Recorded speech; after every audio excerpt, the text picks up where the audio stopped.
Let's head on over to Chicago. This is one that has probably one of the most talked about, at least on this show, free agents in terms of Allen Robinson. This is my guy. I love Allen Robinson. Love him in his time in Jacksonville. This is the most notable free agent for them. I feel like it's either him or Akeem Hicks, right? Is it Hicks? Yeah, that's where we're at Hicks here. Hicks is dominant. Allen Robinson's great. I love Allen Robinson. He's a good receiver. But again, we talk about being able to find receiver talent elsewhere. Akeem Hicks is a is a difference maker on the defensive side of the football field. When he's off the field, look at the way their defense plays versus when he's on the field. It's such a big difference. I think he's the biggest loss there, but I also don't think they re-sign him. So, yeah. Akeem Hicks has been one of the most underrated defensive tackles in the league for a long time. I mean, like you said, when he misses games, they get gashed on the run, that Bears defense. And I mean, they lose. I mean, they freaking lose games bad. That's whenever everyone's like, oh, geez, the Bears just got shit pumped. Well, Akeem Hicks isn't there plugging up the middle. Or otherwise, oh, the Bears lost 17-14. They only made it on the other team's past another team's 55 times. Like it's the games where Akeem Hicks is there where they're not giving up too much defensively. So, I mean, he's just a big run stopper and makes a lot of plays for that defense. And when they lost Eddie Goldman to COVID that year, they really showed when he missed games as well. So Akeem Hicks is a huge piece of that defense. He's going to be great somewhere.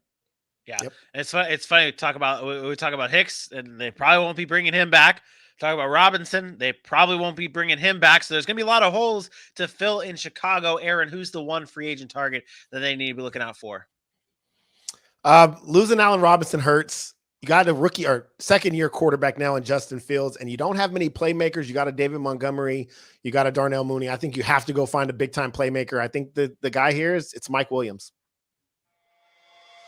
Mike Williams, big body receiver, can go up and get it. I think it allows Justin Fields to have an outlet, which I think is big for a young quarterback who might feel some pressure and say, you know what, I can just throw it up to a guy who's in one-on-one coverage. That's what Mike Williams brings. He's a big play guy. I think he pairs nicely with what Darnell Mooney did, especially down the stretch. I think Darnell Mooney, Mike Williams combo could be a real nice combo for them. Obviously, you have David Montgomery in and out of the backfield. You add in a Cole Kmet who started to come on late in the season. I think it gives Justin Fields a nice group of weapons to start with. Then you address that offensive line in the draft and other places of free agency.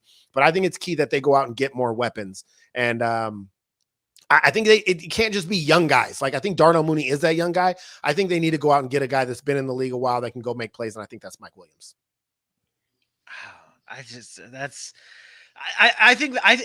it wrong to say that he's got to go somewhere, Vinny? He's got. I'm asking. No, shut up. I'm not even going that route.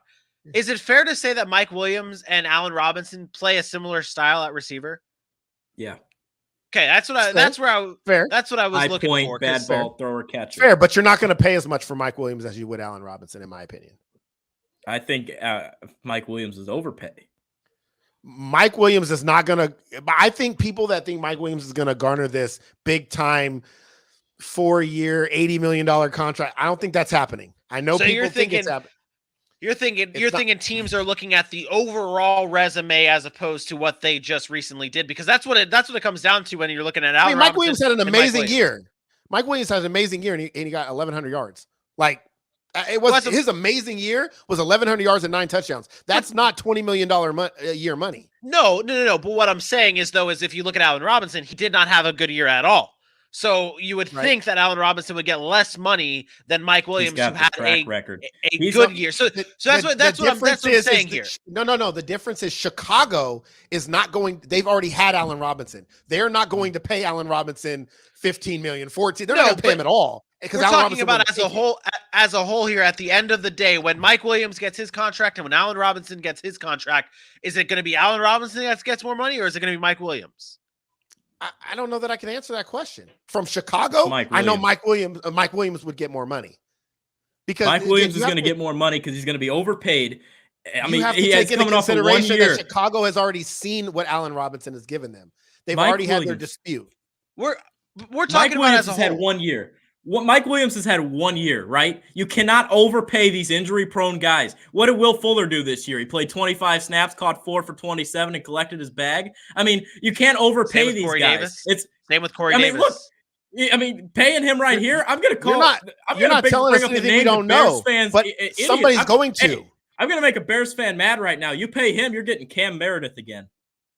A 6'3" high pointer. See, this is what you. Meredith had 944 yards, 944 yards one year. Then he shit the bed. You always make these dumbass comparisons. Mike Williams was also a top prospect coming out of college, highly rated. Right. Cam Meredith was not. Right. Stop making comparisons. He had 1 year and got paid though. You know that's why I get so afraid to make comparisons because I don't want to sound like Dylan when he makes his comparisons.